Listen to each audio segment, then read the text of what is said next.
From the center of the galaxy, this is ForceCenter, a show about Star Wars, pop culture, the ultimate adventure, life itself. I'm Ken Napzok.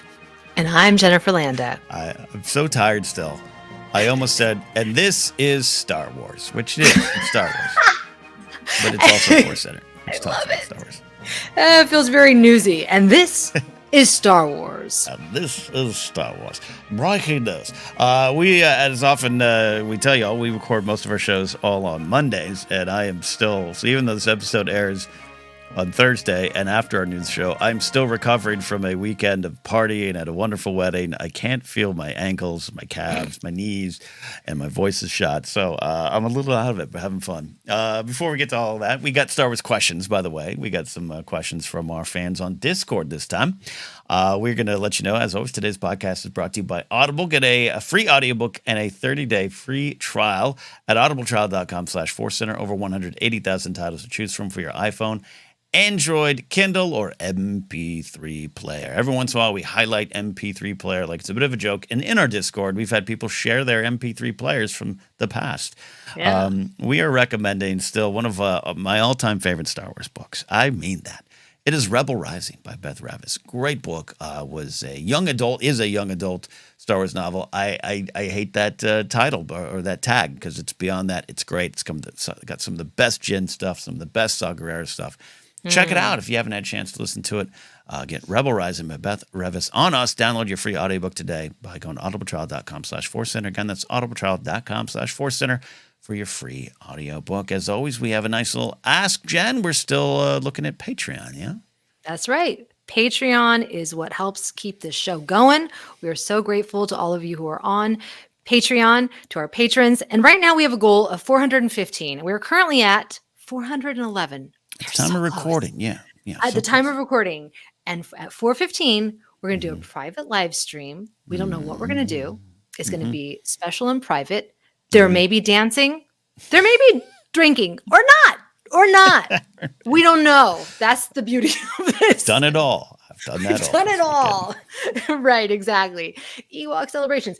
Anyways, We're hoping to get there. We would love it if you could join us. And thanks to all of those of you who already are our patrons. That's right. And our Patreon supporters have long made up our questions on our Star Wars Questions episodes. Usually we go to Patreon. Joseph has a post up there that you can check out and drop a question. He's had to take some time off. For those of you who don't know, Joseph's in the middle of getting a film ready to make, a feature film that he's written and will soon direct here. And he's also producing. He's not quite a one-man band. He's got a producer. He's got people around. But he's putting a lot of work into it. And this week, Jen, I don't want to say you and I gave him the week off like we were you shall have it. But in 11 years, 11 seasons, we're approaching our 11th broadcast season in January. We haven't missed a lot of time. Now, as you took a little time off to, have a second kid, which was yes. It wasn't just like you were like, I'm kind of busy this weekend.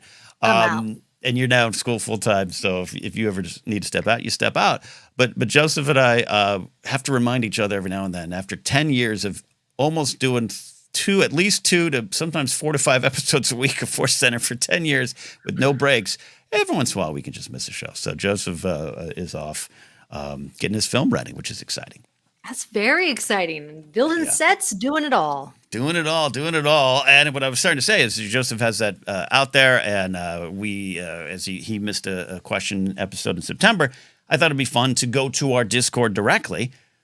You can only access our Discord through Patreon, but we have a very vibrant Discord community there. And I went to them and asked for some kind of shorter, punchier questions. A lot of times we have long form, Power of the Light Side, longer form essay questions and stories, which are great because we get to know our audience a lot.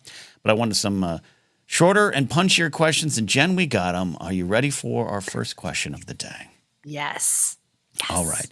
And I think, oh my gosh, Jared Kozal. Jared Kozal. Thank you. I deleted Jared Kozal. I deleted the name like an idiot. But Jed, you saved the day there. Jared asks, Hey, in the spirit of our beloved databank brawl, gone for now, never forgotten, put a pin in that. Who are some of your favorite Star Wars weirdos of the past 5 years? And who among them would dare to challenge the magnificent Kalone, however I want to say that, for the heavyweight title? She, of course, was in Rise of Skywalker with that famous "okay," one of the great moments, I think, in Star Wars. The winner earns a big dinner tonight, like past times, a biggie dinner. So not to tip scales, I think he made his own choices clear. Yes, I know what he's referencing there.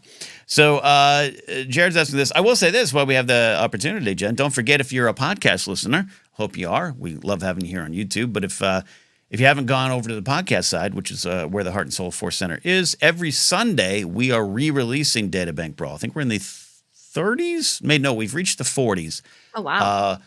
We had about 162 episodes of Databank Brawl from 2016 to 2020. It was a fun show in which Joseph would surprise us, you, me, and other guests, with 2 characters from the StarWars.com databank, and we'd make them fight in a fictional kind of fight that usually happened in one of the space bars. A lot of alcohol usually involved, either with us on the show or the characters in the show. Always fun, very silly, especially the early episodes where we had a lot of guests on, like Mike Black and Matt Belknap and Emma Fife and those kind of folks. Ash Crossan was on the show a lot. A lot of fun, but we're 1 week at a time. We're replaying all 162 episodes because it's just easier than scrolling back. Because after a while, Joseph's had the great idea. He's like, it's hard. We have like over 1,200 episodes. You're not going to scroll back to 2016 to listen to that one Databank Brawl that you might remember. So, boom, we're presenting them to you here now. Anyways, Jen, Star Wars Weirdos. We definitely believe Star Wars Weirdos are key to the Star Wars galaxy. And looking at the last 5 years, which means for the most part, I think we're looking at the streaming Disney Plus era. Rise of Skywalker is on the cusp, so we'll focus on TV. What do you think about Star Wars Weirdos overall now? And we'll get to your list shortly. Yeah, overall, I feel like I don't want to say they're not as weird, but I accept them more as just kind of being there, being around, especially with Book of Boba Fett, where there were weirdos abound, which to me was thrilling. To me, that's what makes Star Wars Star Wars. Although in Andor, it worked to not have as many of them. So yeah. I'm happy. I'm looking forward to Skeleton Crew, where I'm guessing we're going to get some puppet weirdos, some more practical weirdos. I like that. That's my vibe. We'll find out if Teak or Ateek is a Star Wars weirdo. Yeah, Star Wars Weirdos is a phrase, I believe Joseph was first to use it here, but it pays homage and respect to those Star Wars characters from the original trilogy and beyond. Of course, Phantom Menace, Attack of the Clones, Revenge of the Sith come along and bring their own amount of weirdos. But I think it speaks to all of Star Wars, but it comes, at least for us, we're original trilogy kids, of those background characters, those one-line characters that show up, or even more. You have a scene or two. Maybe they're even kind of a key character, but they're still they're the action figures that don't get made anymore. I don't think they're made as much anymore. But they're the characters that they might even been peg warmers, but we would celebrate that. They were in the background, and then to me a great example is Prune Face, aka Ori Marco, the actual character's name. Barely in the background, you see Ori Marco and some other of his kind in the Return of the Jedi battle briefing. But then he has an action figure, and he's named Prune Face. And then you spend 40 years loving Prune Face. Right. That's one of the things we wanted to talk about before we even get into our list of Star Wars weirdos. We don't have a full exhaustive list here. There's a ton of choices. I think I need to revisit this. But even going back to the prequels, now 25 years of living with those films, we just haven't spent as much time with these shows, Jen. And that's how the love of weirdos will grow. I think people, the glup shittos of the world, it's memeified, so people celebrate them. But it's a little different to me now than spending 40 years with what we eventually would call Ponda Baba, versus Walrus Man. It's a little different. Yeah, it is a little different because we're more impatient now. We want to know the species. We want to know the character's name. We are not satisfied with just Prune Face. And if you were to release an action figure, people would be like, what? What is the character's name? Give me all the databank information, right? Yeah, exactly. I mean, although Therm Scissor Punch packed a Yeah, punch. he When did. that character was released, people went crazy over it. Yep. Like just the idea, it was so weird. The name was so weird, and everyone just, I don't know. It felt like a Hmm. great moment of years past where we all kind of were I in on the joke. I agree. Therm Scissor Punch. I mean, he had a Denny's card. Oh He my had a gosh, that's Denny's right. trading card. I think that was. I think a lot of our generation. Again, I'm not breaking this conversation up into generations, but I think we had this like, yes, oh, you kids don't know what this is like growing up, but they do. Yeah. And the prequels had so many weirdos as well. And I'll say this: the definition of Star Wars weirdo is, I think, individualized. It's what you want a Star Wars weirdo to be. That's the right answer. The spirit of beloved Databank Brawl is not necessarily just a character in a background with no name. It is Orden Frita. It is, hell, at one point, Chopper. Matt Belknap put a cape on him. It's celebrating a character that is not the lead, that is not Han, Luke, and Leia, though occasionally some of the big characters would be in Databank Brawl. So, Jen, there's no wrong answer. If you think they're a Star Wars weirdo, Pelimoto might be a Star Wars weirdo. It's not on my list right now, but Right. that could be an answer. Pelimoto would have definitely been in an updated version of Databank Brawl, Oh yeah. and probably would have man. won every fight. 100%. Yes. Almost like our old Star Wars rank show too, Jen. We'll work our way through this here. We'll alternate here. What are some of your first choices? My first choice would be the Barbadellen that we see in Kenobi. So technically the species was first seen in Solo. I believe they were like a priest type of character. But the shot in Kenobi is great. It's I believe the first episode where the Inquisitors show up. And it's this shot of this Barbadellen. And I think it's the costume that sells it for me because the character looks like the tendrils because it has like these tendrils that look like a beard. Right. And the way that the character looks up at the sky is wearing what I think like a leather jacket. He just looks like a biker and a Star Wars biker. It's just so weird. And I'm like, who is that character? And the fact that he got a close up to me I was like, that's beautiful. That's Star Wars. I don't even know if that character has a name. Maybe. I am in Wikipedia right now, which it's funny. This is very much like Databank Brawl. We'd go to StarWars.com's Databank, and then we'd always go to the wilds of Wikipedia, which were a little wilder back in 2016. So there are two. The priest of the sacred way on Corellia. That's Dobron Tren, and then Karamu is the pilot who Chewie and Han met on Barbadel. And that is a Star Wars Adventures comic series. Okay. So it's there and one in Star Wars Star Wars story, solo Star Wars story. Excuse me. As I scroll and read, and Kenobi Part 1. So you're right there. You got it. It reminds me of like ZZ Top character. I think it's like the shade of the tendrils is like red. I don't know. I could see that Barbadellen in a band. A country rock, southern rock band, a little bit of maybe they're part of a Duck Dynasty family in Star Wars. Yes. It's just weird. It's random. And just the expression on the character's face was just like, it took me out when I was watching Kenobi. I'm like, what? Who's that weirdo?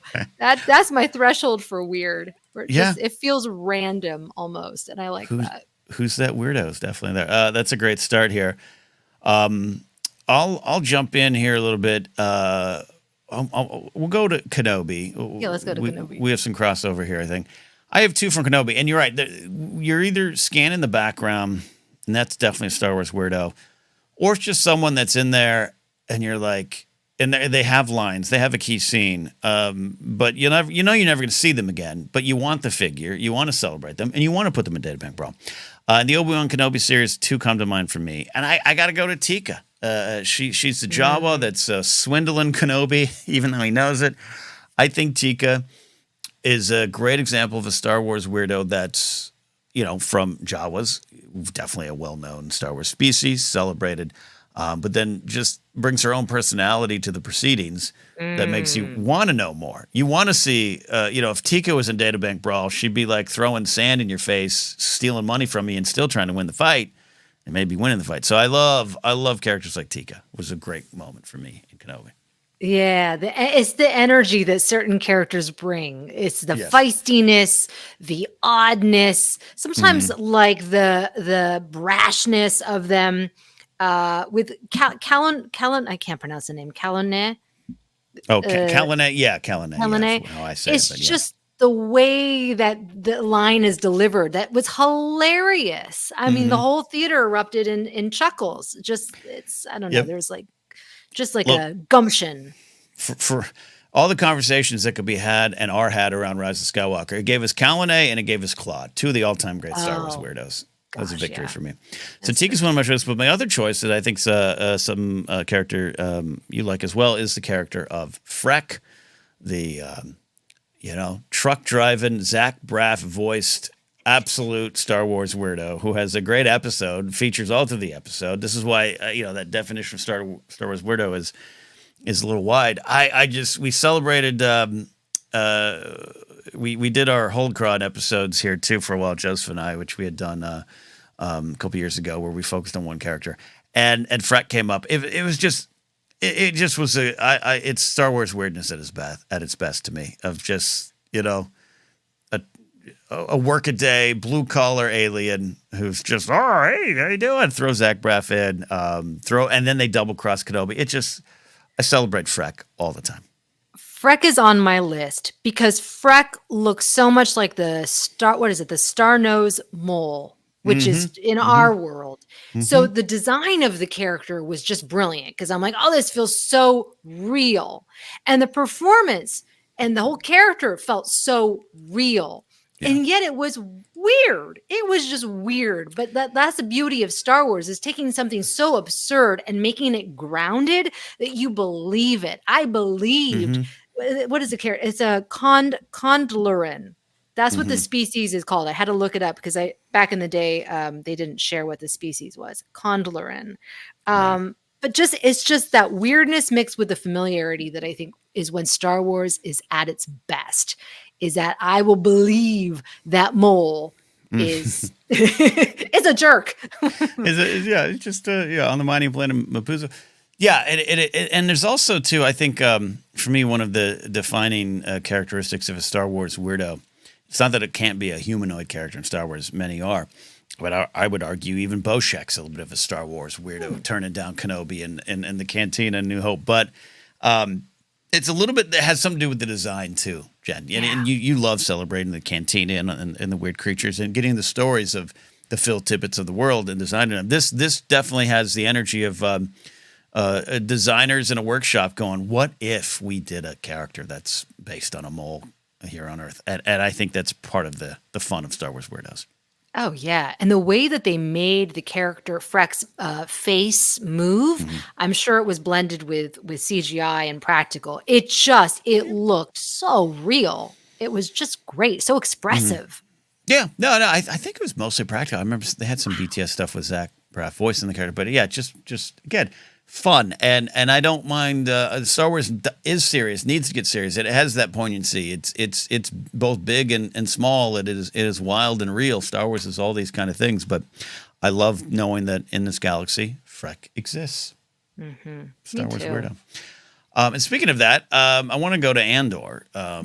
Andor's been talked about a lot in this way of. It does lack a lot of things that are considered Star Wars. The pulp, the weirdness of it all. It's not that it's not there, and it's definitely Star Wars. But I even had this conversation at a gathering recently where I was on the side of it's not fully Star Wars. It's one of my favorite shows, and a person was agreeing with me. They're like, yeah, it's like political. Oh yeah, here's a stormtrooper. It's Star Wars, and that maybe is cynical and not necessarily 100% correct. That's definitely the perspective a little bit of the show, which is why I then love these three characters that I'm about to say even more. Because we make our jokes like, hey, Tony Gilroy, have you ever seen an alien? Like, do you want to put them in the Senate? Because they're there. They're there. I hope season 2 has a little more of that. But again, absolutely love the show. But this all highlights the three characters, two choices that I love. And the first is Dr. Quad Paw. Yeah. Which that's a great one. is so bizarre, and Yes. it is in the Aldani arc. I think where we first meet him, right? And he's Oh he's yeah. he's operating on the character there. You got and again here, Was Jen. it This is part of the problem. I haven't watched this episode for 40 years, so all the details kind of slipped my mind. right. And he was in the trailer, Uh-huh. and even though Oh he's in the show yeah. for a blip of a scene, but Yeah. he's a doctor with 4 arms, and his name Mhm. is Dr. Quadpaw. That that It's is ridiculous. the definition of ridiculous Star Wars weirdo. I mean, So yes. that's why, look, even someone like me who can come out a little hard against Andor for not having a lot of not enough Star Wars weirdos, I'm not necessarily correct because Dr. Quadpaw exists. I just want to hear Tony Gilroy talking about Dr. Quadpaw and like going over the design and whatever the concept art. That was a moment that I was like, oh, okay, one for the weirdos, because the show was so grounded and it did feel so real, quote unquote, Yeah. gritty. But here was a moment where you had a Star Wars weirdo and it fit perfectly. It did not take me out. I didn't. I mean, I was amused, but it felt truthful to the galaxy. It did. See, I would like, there's not a lot of BTS on Andor out there, right? They didn't do a Yeah. Disney Gallery series, and I often wonder about that. I'd love to see it. You do see some stuff in the clips and everything. There was some of the behind the scenes stuff, but mostly focused on, I think, Diego Luna and his excitement to be back, and you saw the practical nature of the city. But I would love exactly what you're talking about, because with Freck and Zach Braff and Deborah Chow, there's that great behind the scenes moment where you're seeing them, and you're seeing Deborah Chow go through and pick, that character, this creature. So I would love to see that with Tony Gilroy, because we make fun of Tony, and who's a very talented writer-director, clearly, because this show is great.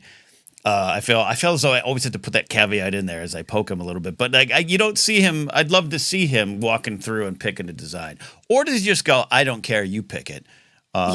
Sure, we went with Dr. Quadpaw. Okay, I don't care. That's us just putting a lot of words in Tony's mouth. But I would love to have a sit-down interview released with Tony Gilroy about just Dr. Quadpaw. 4 pages on Dr. Quadpaw.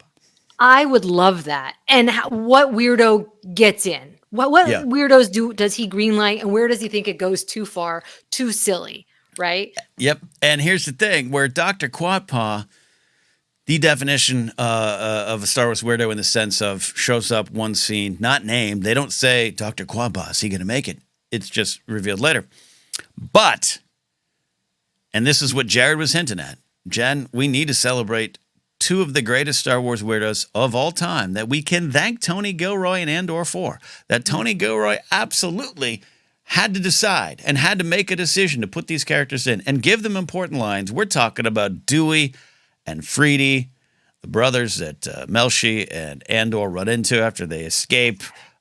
So we have the episode with the wonderful, memorable Kino Loy, one way out. He can't swim. Is he dead? Is he alive? Who don't know? It's this magnificent, it's one of my favorite moments in Star Wars. And then we go next episode into this, where they run into Dewey and Freedy, and we get things like Biggie dinner and all the wonderful moments with them. They are the weirdest of the weirds, and I love them. So weird. Again, it's so weird. And Tony Gilroy has to sign off on this. The reason why I find it fascinating is he takes his work very seriously. And he is yes. Right? He is a legend. He's a legend. And I just want to see, because I know that those characters brought a smile to his face. I know that they did, right? And he's probably was tickled by it, because it's just so fun, but it makes sense, and it's a moment of levity that we need at that point in the story. Yeah, no, and so back in the Databang Brawl days, we'd always ask if we could find it on Wikipedia. Joseph would say, "Hey, do you have a quote for the character?" And I tried to find some quotes, and luckily we do have. They speak in Narkinian here, but Dewey and Freedy talking kind of almost to themselves in front of talking to Andor and Melshi. Talking about the Empire, kill anyone they would, kill the water, kill the squigglies, care not a snod who they kill, aye, scob the Empire, they not be killing ye, nay today. It's some of the more inspirational dialogue spoken in Star Wars from Dewey and Freedy. That is intense. And that is the mark of Tony Gilroy, right? Even though you have these weird characters that silly, but what they're saying, that's some good stuff. They're locals, and the oppression of the Empire has reached them. The oppression of the Empire has reached the squigglies in the water. And, that's why they're important there. So, yeah, without a doubt, have to celebrate Dewey and Freedy. Anything else on your list you want to get to? I have a couple more. What I was thinking about was going back to the Book of Boba Fett. And so you have Andor, which is like on the opposite side. Book of Boba Fett was packed with weirdos. So much so that I think that some people maybe didn't like it. For me, I loved it. I loved that everywhere you turned, there was a weirdo. There were the Hutts and even the Ithorian mayor. I thought, obviously, we know Ithorians, right? We've lived with them. But there was something weird about the way that he spoke, which we've seen again before, but just seeing it in live action that just took it to another level. I just thought like that to me, that show was a celebration of the weirdos of Star Wars. Yeah, if Book of Boba Fett and Mandalorian are some of those, they play with their action figure series shows, which I take that nowadays as an insult. Playing with the action figures in Star Wars is how our love was taken off the screen and how you told stories, and it inspired you, continued the inspiration of Star Wars. Playing with the action figures is a good thing in Star Wars. But this Book of Boba Fett, to what you're speaking to, Jen, it was celebrating those action figures. It was celebrating Ponda Babas and Hammerheads. It was going, what if we were to see that in a more fully formed way? Hell, even IG-11 was born out of like, what if we were to take IG-88 and actually move him around, because they couldn't back then. He was, stuck on the set. Right. Right. So many. I think that they it's like a love letter to the original trilogy. They had a Shadra fan. They had the Thorian, the Gamorreans, the Hutts. It's beautiful. It spoke to my heart. Oh, even the little creature worm thing that goes up Boba Fett's nose, and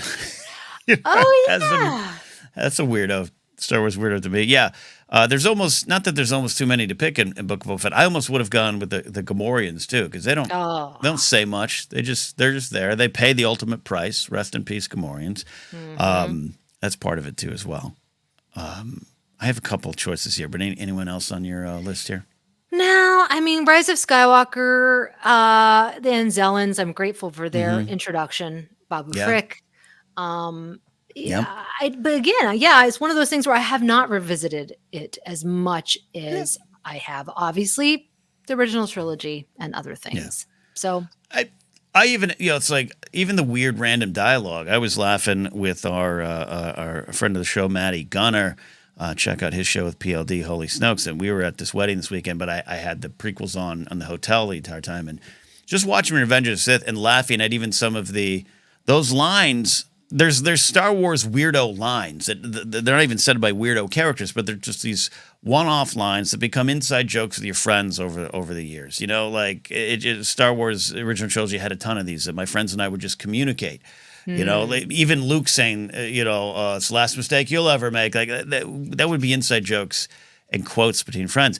Revenge of the Sith, just you got the Nemodian yelling in the opening battle, like, all batteries fire. Like I was laughing with Maddie this weekend of just like, I love those little Star Wars weird lines too. That factors into this conversation as well.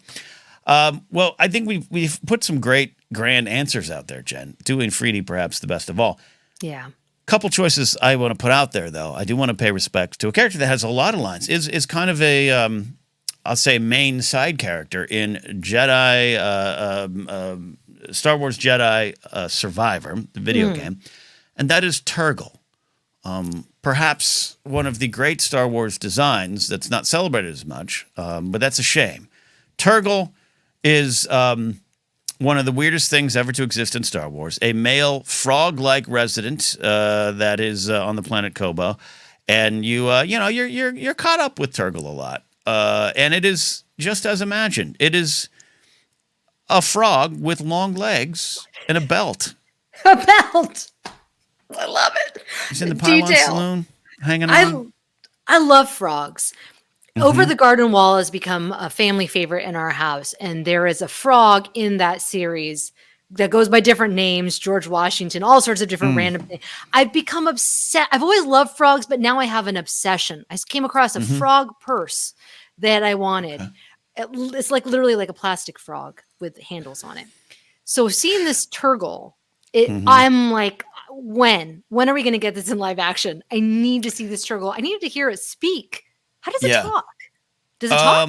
Yeah, no, it does talk. It's God, I'm trying to remember. It's more higher pitch, and it's unlike. It's not like Meeber Gascon being a bullfrog type character and one of the Right. all-time greats. It's definitely a different type of frog-like character. But yeah, no, he does talk, and he's always the description here is Turgle was an enthusiastic individual who was known for getting into trouble. It's true. Anytime you're around Turgle, trouble follows. He's just love always it. in a mess.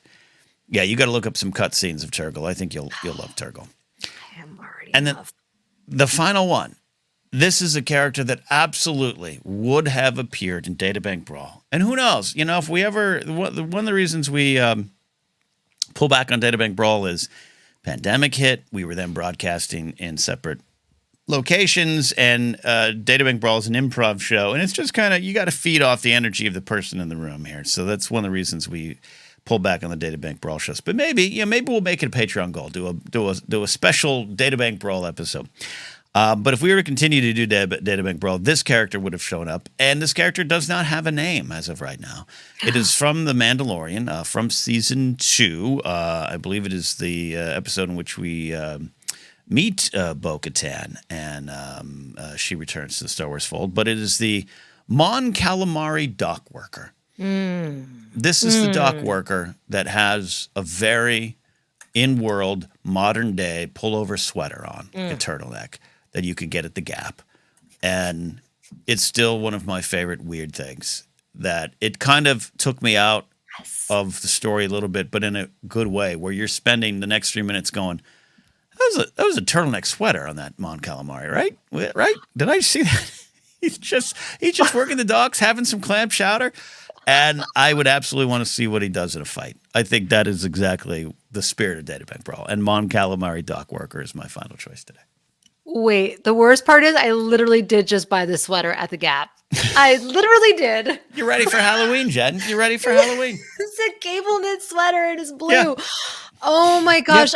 I like to think that in a fight, the overalls would come off. But then what would be underneath besides the cable knit? Maybe leggings. More leggings, a sweater, another sweater. That's why I bought that sweater from the Gap, because I can wear it with leggings. It's comfortable. It's warm. It's practical. I'm guaranteeing you that the one that the Mon Calamari is wearing is 100% cotton, which is what I appreciate in my sweaters. I love this. This would be perfect. Yeah, he'd be. I can hear the Databank Brawl scenario already. The fight would happen right there on the dock.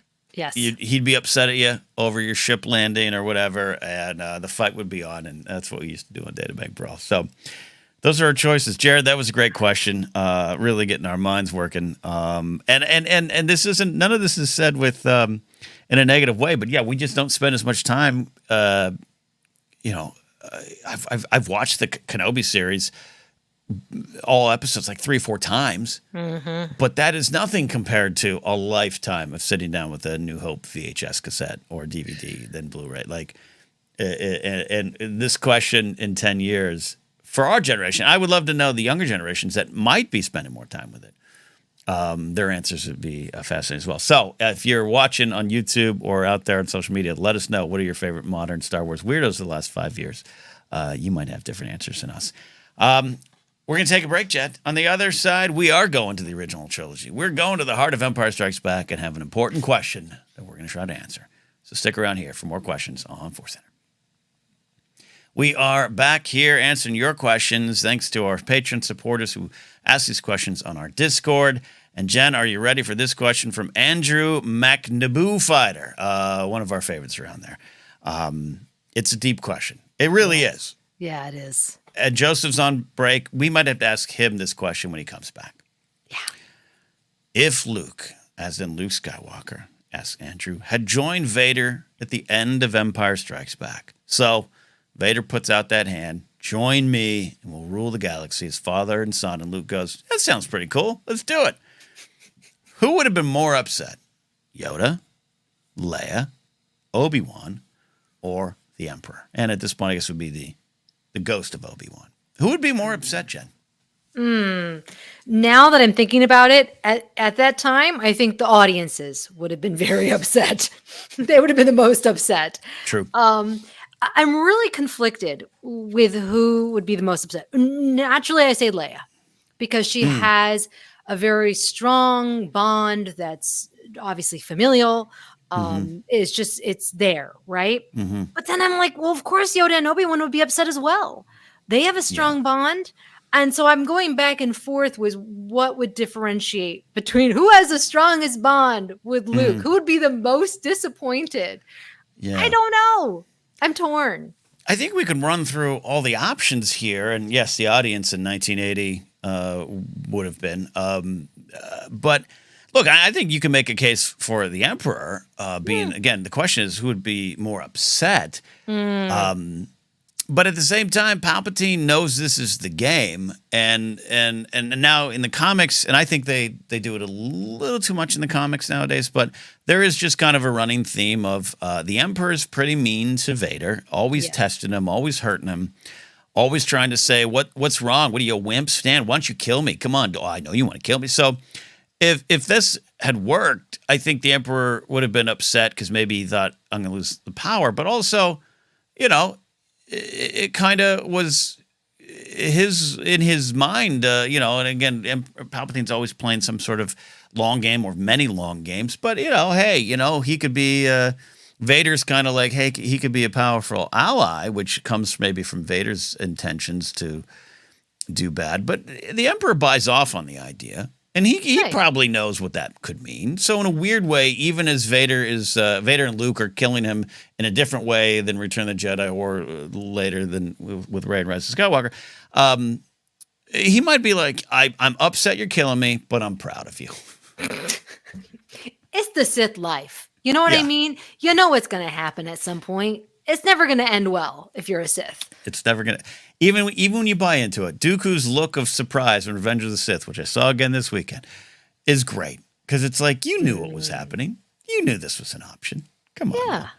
So that's Palpatine. In terms of an answer. What's that? I said X that out. X that out. Okay. I thought for a second I heard you say that you just lost your internet or something. I was like, the internet went out. The internet went out. All right. So. I don't have. I'm with you too. I don't have a straight up answer. I think there's cases for them all. So the Emperor's off. My thoughts on Leia. Leia would be very upset. We know she she has some thoughts and opinions on this, but Leia's particularly at this point, she doesn't know the family connection yet. Right. She definitely feels close. She definitely knows he's an asset. But I think even, I'm not comparing it 1-to-1 to Han in New Hope, but her attitude of, look, he's got to make the decision for himself. We can't help him. I almost think, go with me here, that if Luke had done this, yes, she would have been upset. She would have disappointed. But also, I think there's a part of her that after she processes it would be like, well, it's just yet another obstacle for the rebellion, and we're going to overcome this one as well, because our entire existence has been obstacle after obstacle. We are the underdogs. This is horrible. This could have changed the battle. We definitely would have wanted Luke. We don't have him. F him. We got to go forward. That's where I would want Leia to go.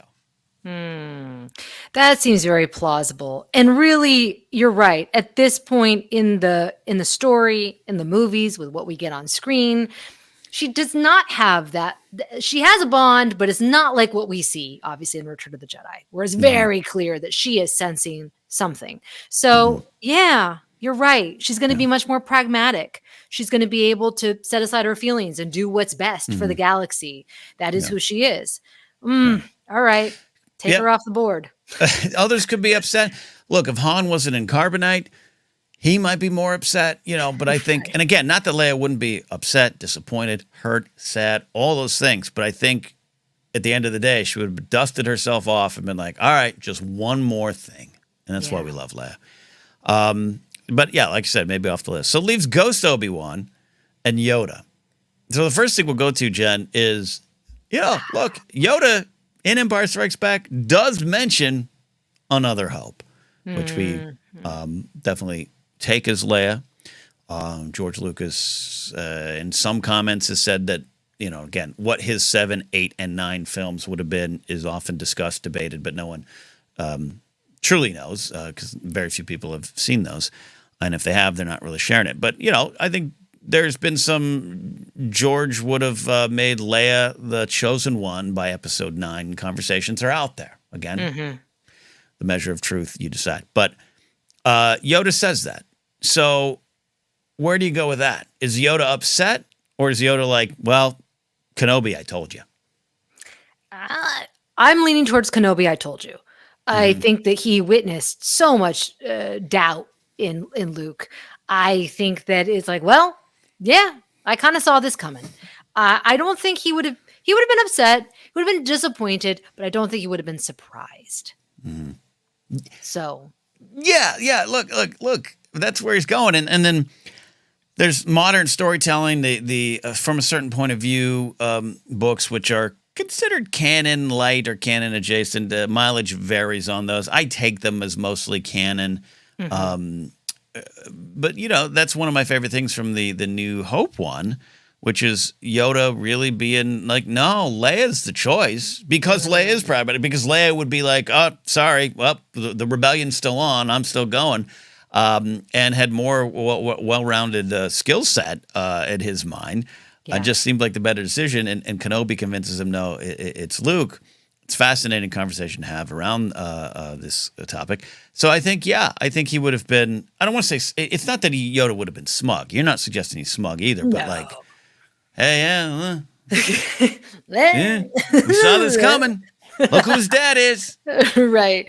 He would have felt bad. He would not have been happy about it, but he would have been, he would not have taken it as hard as what I think we're both getting at as Obi-Wan. Yes. This is how I'm feeling. Yes. This kind of leaves the ghost of Obi-Wan Kenobi. Yeah. The log sitting, eventually, ghost of Obi-Wan Kenobi.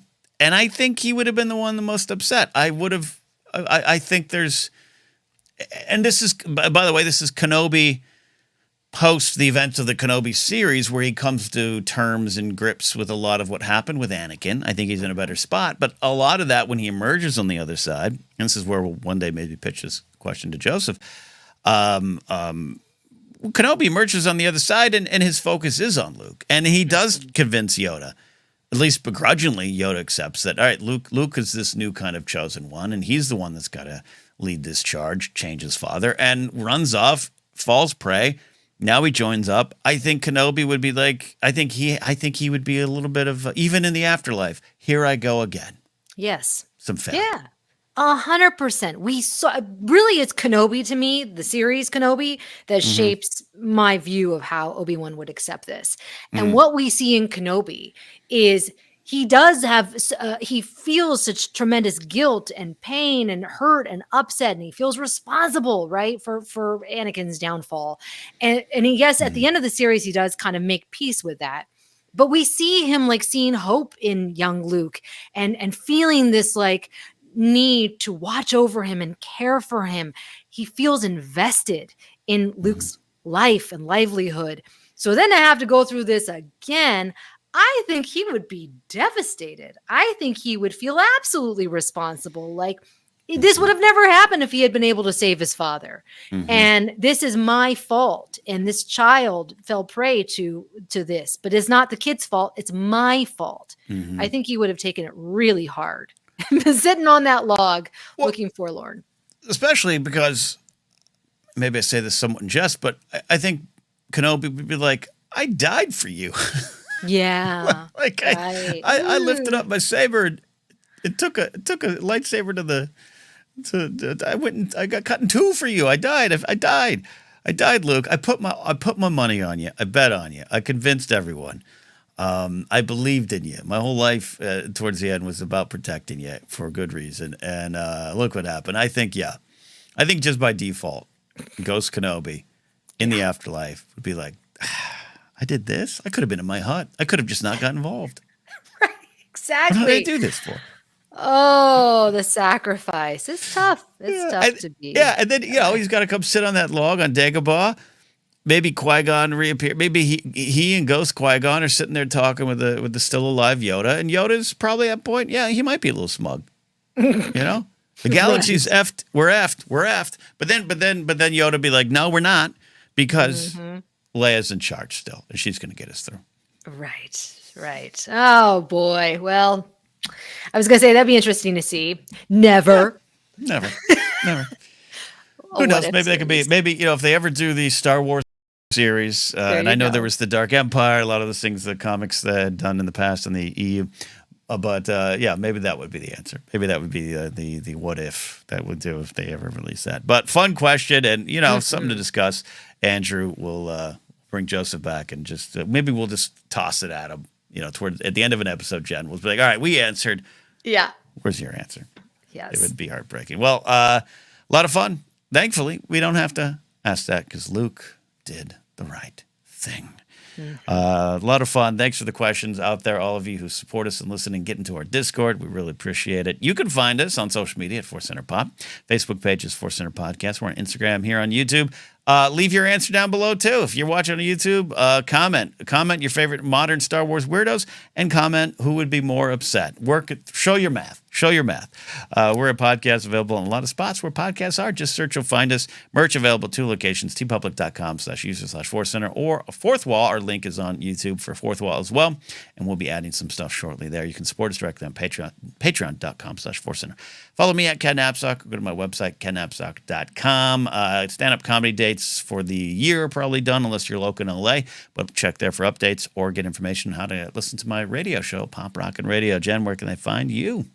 I can hear our ForceCenter Discord lighten up right now. I hear those beeps. Yeah, I don't know if you guys can hear it, but they're lively. A lot of fun. You can find me there. You can find me on all the social media sites at Jennifer Landa or TikTok at Jennifer Landa 1138. There you go. That's it. Thanks for the questions. Hope you enjoyed our answers. We'll see you next time here on ForceCenter.